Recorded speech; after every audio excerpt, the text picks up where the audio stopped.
తెలంగాణలోని తన క్యాంపు కార్యాలయంలో 80వ స్వాతంత్ర దినోత్సవ వేడుకలను అత్యంత ఘనంగా నిర్వహించిన ఉద్యమకారుడు మోతే శోభన్ రెడ్డి.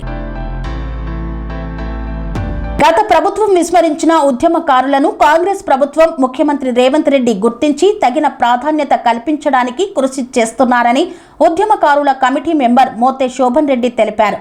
ఈ మేరకు 80వ ఇండిపెండెన్స్ డేను పురస్కరించుకొని తార్నాకలోని తన క్యాంపు కార్యాలయంలో జాతీయ జెండాను ఆవిష్కరించి మాట్లాడారు. స్వాతంత్ర సమర యోధులను గుర్తుంచుకున్నట్లుగానే తెలంగాణ ఉద్యమకారులను కూడా గుర్తుంచుకుంటామని తెలిపారు.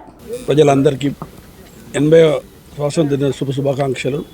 మరి ఈరోజు దేశవ్యాప్తంగా సంబరాలు జరుపుకుంటున్నారు.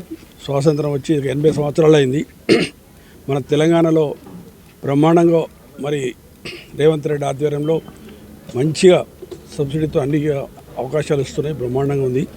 ఇంకా అభివృద్ధి గురించాలని చెప్పి మరి ఈరోజు తెలంగాణ సాధించిన ఉద్యమకారులకు ఒక కమిటీ వేయడం జరిగింది.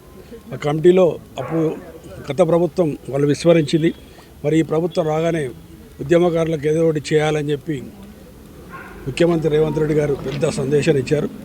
దాన్ని తీసుకొని ప్రజలందరికీ కూడా ఉద్యమకారులందరికీ కూడా ఏదో ఒకటి చేయాలని చెప్పి మరి ఈ విధంగా దీంట్లో కొట్లాడిన స్టూడెంట్స్, జర్నలిస్టులు, డాక్టర్స్ ప్రతి ఒక్కరు కూడా ఈ ఉద్యమంలో ఉన్నారు. వాళ్ళందరికీ కూడా న్యాయం చేసేందుకు ముఖ్యమంత్రి ముందు అవకాశం ఇచ్చారు. మరి అది త్వరలోనే మేము ఈ కమిటీ ముందుకు పోయి వాళ్ళందరికీ కూడా ఒక 5-6 నెలల్లో అందరికీ ఇవ్వగలుగుతాం. మరి ఈ అవకాశం ఇవాళ దేశ ప్రజలు బ్రహ్మాండంగా జరుపుకుంటున్నారు. మరి వచ్చే సంవత్సరానికల్లా మనం అందరికీ కూడా ఉద్యమకారులకి గుర్తింపు ఇస్తాం. మరి ఈ అవకాశం ఇచ్చిన ఇక్కడికి వచ్చిన ప్రజలందరికీ కూడా పేరు శుభాకాంక్షలు.